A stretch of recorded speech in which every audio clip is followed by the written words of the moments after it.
আসসালামু আলাইকুম। আবারও হাজির হলাম আপনাদের মাঝে নতুন আরেকটি ভিডিও নিয়ে। আপনারা দেখতে পাচ্ছেন আমাদের সামনে একটি এইচপি ব্র্যান্ডের মোটর আছে। অলরেডি সমস্যা তো আপনারা দেখতে পাচ্ছেন, পুরোটা প্যানেল জুড়েই হলো ফ্লেকিং করতেছে এবং কাপাকাপি করতেছে। তো এইটা মূলত হচ্ছে একটি বর্ডারলেস মোটর এবং 24 ইঞ্চি মডেলটি আমরা দেখে নিই। মডেলটি হচ্ছে 24F। তো যাই হোক, এটার সমস্যা আমরা প্যানেলে দেখতে পাচ্ছি। ব্যাকপার্ট খোলা হয়েছে দেখতে পাচ্ছেন, এবং ময়লা আবর্জনা যতটুকু থাকার কথা ধুলাবালি ততটুকুই আছে, এটাই স্বাভাবিক। এখন মূল বিষয় হলো যে এর আগে আমরা বলেছিলাম যে কেন রিপেয়ার হয় না, সেই ভিডিওটিতে আপনারা অনেকেই বুঝতে পেরেছেন আশা করব। এখন আমি এটা তো কাজ করতে হবে, সেক্ষেত্রে আমাদের ডিসি টু ডিসি আইসি কতটুকু গরম হয় এই বিষয়গুলো দেখার চেষ্টা করব। আর ওই দেখেন নষ্ট হবে না কেন, ধুলাবালি যতটুকুই আছে মাশাআল্লাহ, পিঁপড়া তো শেষ নেই দেখতে পাচ্ছেন। তো এই পাশে যদি পিঁপড়া হয় নিশ্চয়ই এটা নিচে অনেক পিঁপড়া আছে, উপরেও কিছু কিছু পিঁপড়া আছে। তো একটা ভালো দিক হলো সেটা হলো যে এই পিঁপড়াগুলো মৃত, না হয়তো আমার হাতে এখনই কামড়ানো শুরু করতো। তো এই দিক দিয়ে ভালো। তো পাওয়ারটি দিব আবারও এবং ভিজিয়ে সিগন্যাল দিব। এরপরে দেখবো যে আমাদের বেসিক জিনিস দেখা যেটা আছে, যে আইসিটা কতটুকু গরম হয় সেটা দেখব। চলুন HDMI কেবলটি কানেকশন করে নিই। এরপরে দেখি আমাদের ডাটার কি অবস্থা।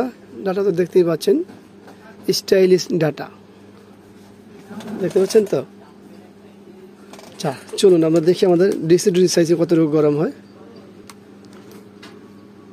ডিসি টু ডিসি আইসি গরম হচ্ছে, কিন্তু অতিরিক্ত তো তা না যে আমি হাত দিয়ে রাখছি, কিন্তু আঙ্গুলটা দিয়ে রাখছি একেবারে, মানে এই এতটুকু গরম হবে, কিন্তু এর সাথে একটু কম গরম হবে। তো যাই হোক, আমরা আজকে যেহেতু ভিডিওটি শুধুমাত্র যারা ব্যবহার করেছেন তাদের উদ্দেশ্যে তৈরি করছি, আশা করব ভিডিওটি দেখবেন।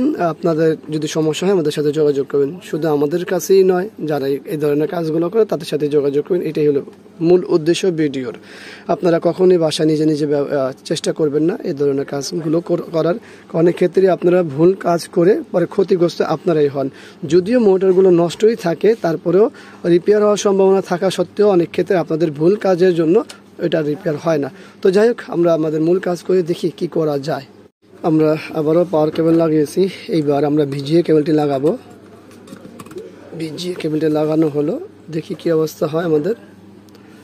দেখুন আমাদের কিন্তু ডাটা চলে আসছে দেখতে পাচ্ছেন, তবে একটা দাগ আছে এখান দিয়ে, এই পাশ দিয়ে একটা দাগ আছে। তো এইটাই মুহূর্তে আর হচ্ছে না। এই মুহূর্তে যে সিঙ্গেল দাগটি আছে এটা রিপেয়ার করা সম্ভব না, এইভাবেই চালানো লাগবে। আলহামদুলিল্লাহ যতটুকু হয়েছে এতে আমরা সন্তুষ্ট, কারণ একেবারে না হওয়ার চেয়ে তো কিছুটা হওয়া ভালো। আর সিঙ্গেল দাগ ওটা কোনো বিষয়ই না, এটা নিয়ে চালাতে পারবে।